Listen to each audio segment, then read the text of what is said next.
बेटा यहाँ बात करते हैं हम लोग limitations of the Bohr theory. Bohr साहब ने जो अभी मैंने आपको थ्योरी पढ़ाई, बोहर एटॉमिक मॉडल, उन्होंने जो एक थ्योरी दी, उस थ्योरी में भी कुछ कमियाँ रह गई, ठीक है ना। क्या कमियाँ थी उनमें से कुछ मैंने यहाँ पर एक्सप्लेन की हुई है। पहली कमी, it does not explain the spectra of multi electron atoms. Bohr साहब की जो बोहर एटॉमिक मॉडल था वो सिर्फ एक इलेक्ट्रॉन, जैसे हाइड्रोजन या हाइड्रोजन लाइक एटम्स के लिए स्पेक्ट्रा एक्सप्लेन करता था, है ना, न कि मल्टी इलेक्ट्रॉनिक, जिनमें एक से अधिक इलेक्ट्रॉन होते थे, उन एटम्स के लिए एक्सप्लेन नहीं करता था। ये सबसे बड़ी डिमेरिट्स थी इस मॉडल, जैसे लिथियम, नाइट्रोजन, कार्बन एटसेट्रा, इन सब के लिए, ठीक है। अब बात करते हैं हम लोग दूसरे पॉइंट की। The models does not consider the repulsion between the two electrons in the multi electron atom. ऐसे एटम जिनमें एक से अधिक इलेक्ट्रॉन होते थे, ऐसे एटम जिनमें एक से अधिक इलेक्ट्रॉन होते थे, तो इलेक्ट्रॉन पर सेम चार्ज होता है, सेम चार्ज की वजह से रिपल्सन होगा उनके बीच, तो इसलिए इलेक्ट्रॉन के बीच क्या होगा, रिपल्सन होगा। इस बारे में इन्होंने बिल्कुल भी यहाँ पर एक्सप्लेन अपने मॉडल में इस बारे में कुछ भी एक्सप्लेन नहीं किया। ये मॉडल इस तरह की चीज़ें एक्सप्लेन नहीं करता है, ठीक है। दूसरी बात करते हैं, the models does not explain the distribution and arrangement of the electrons in the extra nuclear part of the multi electron atoms. Okay, fourth point में हम इनकी एक और डिमेरिट्स लिखते हैं। This model does not explain the Zeeman effect and the Stark effect. Zeeman effect तो, Stark effect तो बहुत ईजी है। ज़ीमान इफेक्ट आप समझते होंगे, तो क्या होता है ज़ीमान इफेक्ट, मैं बता दूँ आपको। The splitting of the special lines. Zeeman effect क्या है? The splitting of the spectral line into the fine lines. जो स्पेक्ट्रल लाइन होती है वो स्प्लिट हो जाती है, टूटती है फाइन लाइन्स में, under the influence of the magnetic field. इसके मैग्नेटिक फील्ड की इन्फ्लुएंस में, इसी को हम लोग क्या कहते हैं, ज़ीमान इफेक्ट कहते हैं। जबकि however the splitting of the special line under the influence of the electric field, अगर यही बात मैग्नेटिक फील्ड की जगह इलेक्ट्रिक फील्ड में कही जाए, this is called Stark effect. तो दोनों चीज़ें सेम हैं, बट इस ज़ीमान इफेक्ट जो है वो मैग्नेटिक फील्ड में एक स्पेक्ट्रल लाइन को ब्रेक करता है, किसमें, फाइन लाइंस में, जबकि स्टार्क इफेक्ट क्या करता है बेटा, स्पेक्ट्रल लाइन को ब्रेक करता है फाइन लाइंस में, कहाँ, इलेक्ट्रिक फील्ड में। क्लियर, इलेक्ट्रिक फील्ड में ब्रेक करता है।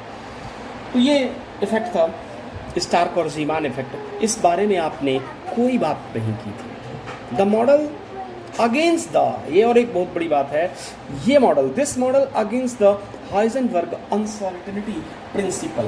हाइजेनबर्ग की जो अनसर्टेनिटी मतलब अनिश्चितता का नियम था, उसके अगेंस्ट है, ठीक है ना। ये इसकी एक डिमेरिट है इस मॉडल की। तो ये हमने अर्लियर एटॉमिक मॉडल पढ़ लिए। अब हम लोग मॉडर्न एटॉमिक मॉडल की ओर चलेंगे, इसके बाद, ठीक है, उनकी बात करेंगे। तो उन्हें हम नेक्स्ट वीडियो से देखना शुरू करते हैं। चलिए बेटा देखिए, Heisenberg uncertainty principle. Heisenberg uncertainty principle क्या कहता है कि यदि कोई स्मॉल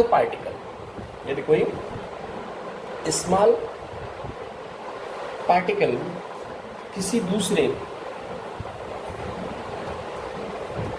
स्मॉल पार्टिकल के चारों तरफ रिवॉल्व करता है, यदि कोई स्मॉल पार्टिकल किसी दूसरे स्मॉल पार्टिकल के चारों तरफ रिवॉल्व करता है और उस रिवॉल्व कर रहे इलेक्ट्रॉन के लिए या पार्टिकल्स के लिए, स्मॉल पार्टिकल्स के लिए आपको उसकी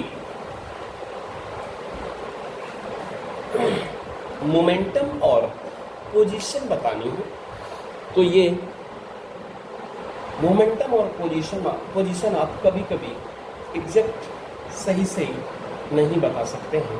यही इन्होंने लिखा है, it is impossible to measure simultaneously and precisely the momentum या फिर velocity and position of a moving small particle like proton, neutron and electron। तो इसे हम लिख सकते हैं m into delta u into delta x is greater than equal to h upon 2 pi. यहाँ पर h जो है वो प्लैंक कांस्टेंट है, ठीक है बेटा। h क्या है? प्लैंक कांस्टेंट है। Delta x uncertainty in the position of particles, delta p uncertainty in the momentum and delta u uncertainty in the speed of strike, ठीक है ना। क्या है? स्पीड ऑफ स्ट्राइक है, ठीक है बेटा। तो इस तरह से ये होता है अनसर्टेनिटी प्रिंसिपल। चलिए देखिए बेटा, calculate the product of, question है एक हाइजेनबर्ग अनसर्टेनिटी प्रिंसिपल पर। क्या क्वेश्चन कह रहा है? Calculate the product of uncertainty in the position and the velocity of an electron, जिसके लिए m मतलब मास ऑफ इलेक्ट्रॉन दिया गया 9.1 into 10 to power minus 31 kg। तो बेटा आप फार्मूला लगाइए, delta x into delta x into delta x into delta u लगाइए, is greater than equal to h upon 4 pi m। h Planck constant है जिसकी value 6.62, 5 into 10 to power minus 34 होती है। 4 की जगह 4 रखा, पाई की जगह 3.14 और m दिया गया है, ठीक है ना। m क्या दिया गया था? ये दिया गया था। वैल्यू को पुट करिए, इसको बेटा सॉल्व कर लीजिए, आंसर आ जाएगा। सिंपल से क्वेश्चन होते हैं, डायरेक्ट आपको वैल्यू पुट करनी होती है, ठीक है।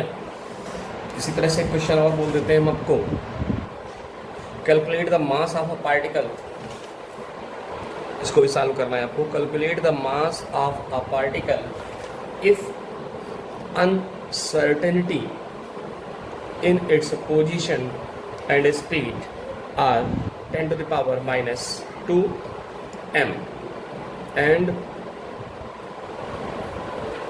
5.27 into 10 to the power minus 24 m per second, ठीक है। ये क्वेश्चन लगाइए, तो इसमें आपको m कैलकुलेट करना है। Calculate the mass of the particles, mass calculate करवा रहा है, ठीक है बेटा। बाकी सबको रख देना, m को कैलकुलेट कर देना। इसे कैलकुलेट करिए, फिर बताता है। ये आइए बेटा, नेक्स्ट टॉपिक की बात करते हैं हम लोग, क्वांटम नंबर की, ठीक है ना। तो क्वांटम नंबर्स क्या होती हैं? The numbers which provide the complete, the number which provide the complete information about complete information about the position, about the किसके बारे में बेटा? पोजीशन के बारे में, about the position energy and spin off electron, energy and spin off electron called quantum number. इसे हम क्या कहते हैं बेटा? क्वांटम नंबर कहते हैं। अब एक चीज और यहां पर मैं आपको बता देना चाहूंगा कि ये जो क्वांटम नंबर हैं ठीक इस तरह से होती हैं जैसे किसी पोस्टमैन को जब आप चिट्ठी पोस्ट ऑफिस के थ्रू भेजते हैं तो बेटा पोस्टल एड्रेस पर चिट्ठी भेजने के लिए आपको अपने एड्रेस से रिलेटेड कितनी चीजें बतानी पड़ती हैं? 4 चीजें बतानी पड़ती हैं। क्या? उस पर्सन के डिस्ट्रिक्ट का नाम जिसको आप लेटर भेज रहे हैं, उस पर्सन के, ध्यान देना, डिस्ट्रिक्ट के बाद उस पर्सन के पोस्ट का नाम भी आपको उसके एड्रेस में लिखना होता है, और उस पर्सन के पोस्ट या पिन कोड एक ही चीज होती है, उस पर्सन के विलेज या टाउन का नाम भी आपको लिखना होता है, और फिर उस पर्टिकुलर पर्सन का नाम यानी कि नेम ऑफ पर्सन आपको देना होता है, तब कोई लेटर सही स्थान पर पहुंचता है। ठीक है ना? तो ठीक इसी तरह से किसी एलिमेंट्स में जो इलेक्ट्रॉन है, किसी एटम का जो इलेक्ट्रॉन है, उस इलेक्ट्रॉन की एग्जैक्ट पोजीशन जानने के लिए हमें क्वांटम नंबर्स का जानना बहुत जरूरी होता है। और ये क्वांटम नंबर्स जो है बेटा वो 4 तरह की होती हैं। क्वांटम नंबर कितने तरह की होती हैं? 4 तरीके की ये क्वांटम नंबर्स होती हैं। जरा देखिए कौन कौन सी quantum numbers. First quantum number जिसे हम लोग प्रिंसिपल क्वांटम नंबर कहते हैं। क्या कहते हैं? Principal quantum number. Second is the azimuthal quantum number, और थर्ड होती है बेटा मैग्नेटिक क्वांटम नंबर। कौन सी? Magnetic quantum number. Fourth is the spin quantum number. इसमें से जो ये फर्स्ट क्वांटम नंबर है इसे हम लोग स्मॉल n से रिप्रेजेंट करते हैं, जबकि इसे L फॉर लेजर, और इसे M से और इसे S से रिप्रेजेंट करते हैं। ये जो प्रिंसिपल क्वांटम नंबर है, principal quantum number represented as S, value of n बेटा, है ना? Value of n is an integer. ये इज एन इंटीजर, ये वैल्यू एक इंटीजर होगी, मतलब n की जो वैल्यू होगी वो 1, 0 कभी नहीं हो सकती। 1 2 3 4 ... 1 किसके लिए होगी? जब इलेक्ट्रॉन फर्स्ट सेल में होगा। जब सेकेंड सेल में, मतलब L जिसे हम कहते हैं, third shell M, fourth shell N में होगा, तो क्या होगी? ये वैल्यू होगी। इसी तरह से एजीमुथल क्वांटम नंबर्स जिसे हम L से रिप्रेजेंट करते हैं, इसके कैलकुलेशन के लिए, इसको जानने के लिए बेटा ये हमें क्या बताता है? यहां पर जो ये वैल्यू ऑफ L है, ठीक है ना, जो L है ये हमको ये बताती है बेटा कि जो इलेक्ट्रॉन है वो S सब सेल में है, P सब सेल में है, D सब सेल में है, या कि F सब सेल में प्रेजेंट है। ध्यान देना, एजीमुथल क्वांटम नंबर हमें क्या बताती है कि इलेक्ट्रॉन S सब सेल में है, P सब सेल में है, या D सब सेल में है। अगर इलेक्ट्रॉन S सब सेल में है तो L की वैल्यू 0 होगी, P सब सेल में है तो 1 होगी, D सब सेल में है तो 2 होगी, और अगर F सब सेल से बिलोंग करता है तो 3 होगी। बात करते हैं M की, तो जो ये M होता है, द वैल्यू ऑफ M, याद रखना, the value of M depend on the value of L, क्योंकि एक फार्मूला होता है m is equal to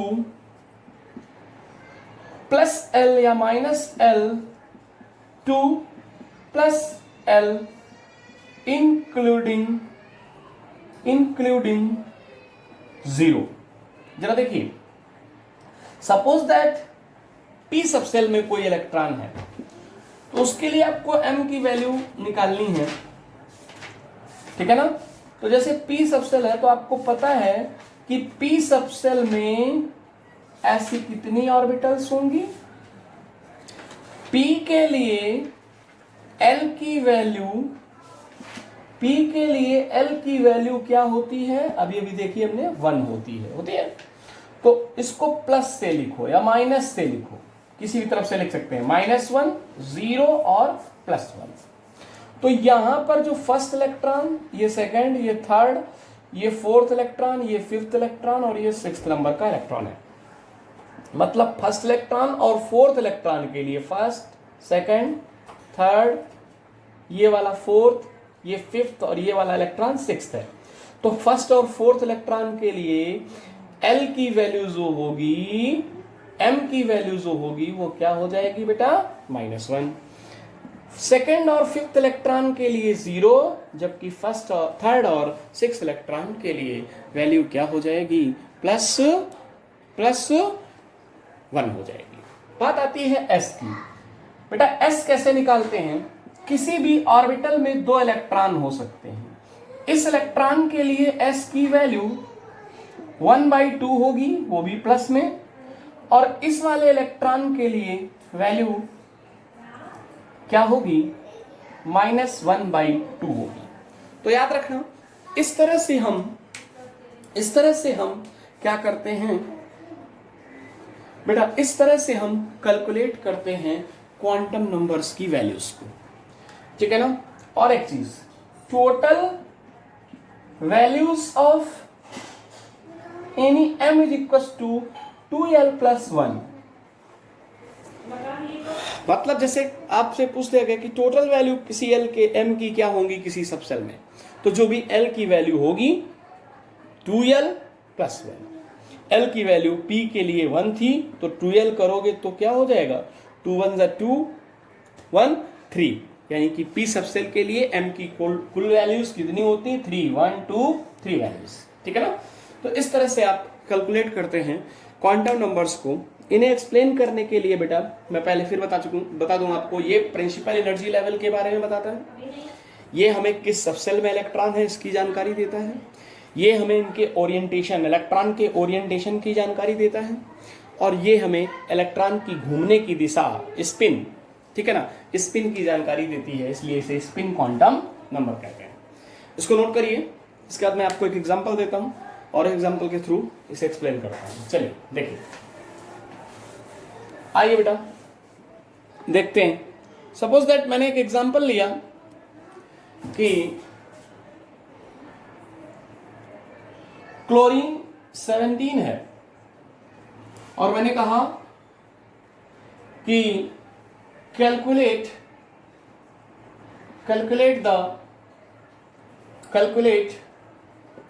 the quantum number for last electron of chlorine Cl17। Cl17 के अंतिम इलेक्ट्रॉन के लिए, लास्ट इलेक्ट्रॉन के लिए बेटा सारी क्वांटम नंबर्स निकालनी है। तो हम कैसे निकालेंगे, सबसे पहला काम हमारा होगा कि हम उस Cl को बाहर निकालें, जिसके लिए हमें क्वांटम नंबर निकालने हैं। उसका इलेक्ट्रॉनिक कॉन्फ़िगरेशन करें, 1s2 2s2 और 2p 6 3s2 3p 5। अभी आपको ये कॉन्फ़िगरेशन में थोड़ी सी दिक्कत होगी, अगर आपको इसमें दिक्कत हो तो आप ये वाला जो 9th क्लास से पढ़ते चले आ रहे हैं 2 8 7 इसको कर दीजिए, कोई दिक्कत नहीं। अब इसके लिए बेटा आप देखेंगे क्या, L की वैल्यू पहले, सबसे पहले किसकी वैल्यू निकालेंगे, M की वैल्यू। तो यहाँ बेटा फर्स्ट, सेकंड और थर्ड, ये थर्ड सेल में इलेक्ट्रॉन है, इसलिए N की वैल्यू क्या हो जाएगी, 3 हो जाएगी। L की बारी आएगी, तो L के लिए हम क्या करेंगे, P में लास्ट इलेक्ट्रॉन है, 17 इलेक्ट्रॉन क्या है, ये इलेक्ट्रॉन लिखे 2 2 4 10, 12 और 5 17, तो 17th नंबर का इलेक्ट्रॉन कहाँ है? पी में। तो अब एक काम करिए आप, देखिए पी ऑर्बिटल ऐसी होती है बेटा, पी ऑर्बिटल में ऐसे 3 पी सबसेल में 3 ऑर्बिटल्स होते हैं। पहले ऑर्बिटल्स का नाम px, दूसरे का नाम py, तीसरे का नाम pz होता है। ये फर्स्ट इलेक्ट्रॉन हो जाएगा, ये second electron, this is the third electron, this is the fourth electron, this is the fifth electron. तो बेटा यहां तक, यहां पर 12 इलेक्ट्रॉन, 12 इलेक्ट्रॉन यहां तक हो चुके थे। इसके बाद 12 के बाद ये वाला इलेक्ट्रॉन कौन सा है? 13th। ये वाला इलेक्ट्रॉन कौन सा है? 14th। ये वाला कौन सा है? 16th। तो ये वाला कौन हो जाएगा? सॉरी 15। और ये वाला कौन सा? 16। तो ये वाला कौन सा हो जाएगा बेटा? 17। हमें इसके लिए निकालना ना, तो हम एक काम करते हैं, तो L की वैल्यू P के लिए क्या होती है? अभी अभी मैंने आपको यहां पर बताई कि P के लिए L की वैल्यूज बेटा क्या होती है? 1 होती है। P के लिए L की वैल्यू क्या होती है? 1 होती है। तो जब 1 होती है तो यहां पर आप क्या लिख देंगे? 1। L भी निकल आया। बारी आई M की, तो M निकालने के लिए L की वैल्यू को हम क्या करते हैं? माइनस से लिखते हैं और प्लस तक जाते हैं। तो M is equal to, L की वैल्यू 1 थी तो -1, इस वाले बॉक्स में के सामने 0 लिखिए और इसके सामने क्या लिख दीजिए? माइनस की जगह प्लस कर दीजिए, -L से +L तक इंक्लूडिंग 0। तो बेटा 17 इलेक्ट्रॉन 0 वाले कॉलम में, इसलिए यहां पर क्या हो जाएगा? 0 हो जाएगा। ओके, अब आप क्या करेंगे? S की वैल्यू निकालेंगे। S की वैल्यू कैसे निकालते हैं बेटा? ये जो इलेक्ट्रॉन जिसके लिए हम क्वांटम नंबर निकाल रहे हैं लास्ट इलेक्ट्रॉन के लिए, ये नीचे की तरफ हेड की है, यानी कि एंटी क्लॉकवाइज रोटेट कर रहा है। इसकी स्पिन क्या है? एंटी क्लॉकवाइज, इसलिए इसके लिए वैल्यू क्या हो जाती है? 1/2। क्लियर? तो इस तरह से हम क्वांटम नंबर्स निकालते हैं। क्वांटम नंबर का हमें ये सेट मिल जाएगा, ठीक है ना? इसके लिए क्लोरीन 17 के लास्ट इलेक्ट्रॉन के लिए, ठीक है? इसी तरह से एक दूसरा एग्जांपल मैं देता हूं, इसको नोट कर लिया? दूसरा एग्जांपल मैं देता हूं, उसको भी देखिए। सपोज दैट, मैं सिंपल पहले एग्जांपल देता हूं, नेक्स्ट वीडियो में थोड़ा टफ कर दूंगा। Calculate the all quantum, all 4 quantum number for last electron of sodium 11, ठीक है ना? सोडियम 11 के लिए तो सबसे पहले सोडियम को लिखें, फिर से कॉन्फ़िगरेशन करें, 1s2 2s2 2p 3s 3p। बेटा यहां तक गिनिए कितने हो गए? 2 2 4 6 10 10 हो गए, 10 और 1 11। तो ये कॉन्फ़िगरेशन पूरा हो गया यहाँ पर। तो लास्ट रिजल्ट क्या है? 3 है, इसलिए n की वैल्यू क्या हो जाएगी? यहीं से पता चलती है हमको, 3 हो जाएगी। l की वैल्यू, s में इलेक्ट्रॉन होता है तो l की वैल्यू क्या निकल आती है बेटा? हमेशा 0 होती है। s के सभी इलेक्ट्रॉनों के लिए l की वैल्यू 0 होती है। इसे मैंने यहां पर दिखाया है, देखिए फिर से, s की वैल्यू क्या होती है? 0 होती है। अब देखिए इसी तरह से आप m निकालेंगे, तो L, चूंकि m की वैल्यू L की वैल्यू पर डिपेंड करती है, L ऑलरेडी पहले से ही क्या है? 0 है, तो 0 है तो m की वैल्यू भी क्या हो जाएगी? 0 हो जाएगी। s की बारी आएगी, इलेक्ट्रॉन कहाँ है? ये s में है, पहला इलेक्ट्रॉन ऐसे भरा जाता है, क्लॉकवाइज रोटेट कर रहा है, इसलिए +1/2 क्या हो जाएगी? +1/2। तो इस तरह से चारों क्वांटम नंबर्स आपको मिल जाएंगी। इसके लिए बेटा सोडियम के लास्ट इलेक्ट्रॉन के लिए। तो बेटा ये क्वांटम नंबर्स आपको निकालने को आता है एक क्वेश्चन, काफ़ी इंपॉर्टेंट, ठीक है ना? बहुत इजी होता है, थोड़ा सा ध्यान देंगे, इसी तरीके से, आसान तरीके से आप इसे कैलकुलेट कर पाएंगे, ठीक है ना? इसको नोट कर लीजिए, फिर देखते हैं हम लोग।